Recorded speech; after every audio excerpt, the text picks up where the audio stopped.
Gördüğün bu maşına vidalaşır. Ayaz mahalline peşkeş olsun.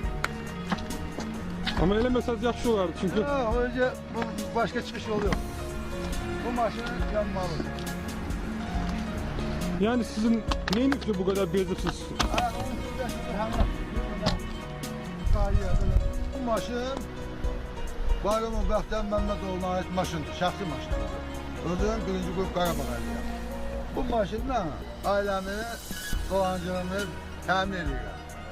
1992-ci ildə Ağdam-Ağda istiqamət edən döyüşlərdə iştirak etmişəm və ağır yaralanaraq bir ayağımı itirmişəm. Birinci qrup Qarabağ əliyyə. Kredit almışam, bu yüzden baş borcum da var, ödeyə də bilmirəm. Artıq bezdiyim üçün bankın borcu da bir qırar. Maşının qanunsuz hakim qərarını hörmətsiz yanaşdıqları üçün, qanunsuz saydıqları üçün mən bu hərəkəti etmək məcburiyyətəyəm. Mənə qarşı edilən hörmətsizliyi inşallah rəsmiyyət səviyyəsində hamı biləcəkdir. İyun ayının 22-sində axırda avtoqəza olmuşdu və polis tərəfindən mənə 400 manat həcmində cərimə kəsilmişdi. Ben hakimin yanına gittim, xahiş ettim ki, ben birinci qrup Qarabağ əliyəm. Bu cəriməni hansısa bir yüngül bir halına əvəz edin. Hakim sağ olsun, hakim böyüyümüzdür. Çok sağ olsun, böyük hörmətim var.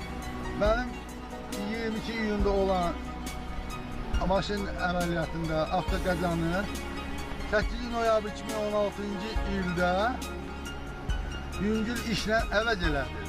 Ve protokol çıkardı, qətnamə çıkardı ki, və sənə yazılmış cərimə bu qətnamə əsasında silinəcəkdir və bunu polis şöbəsinin qayiyə təqdim edən.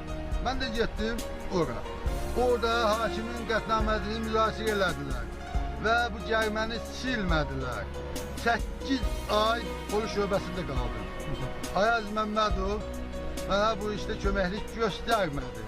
İndi artıq bezmişəm. Nə maşını sürə bilirəm, nə sata bilirəm, nə maşını istifadə edə bilirəm.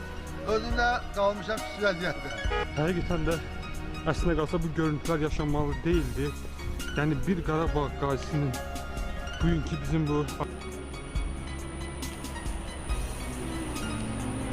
Yani Azərbaycanda ilk dəfə də belə bir hal baş verir ki, yol polisinə, yani yol polisinin tatsızlığına vatandaş bax belə bir maşını yandıraraq etiraz edir.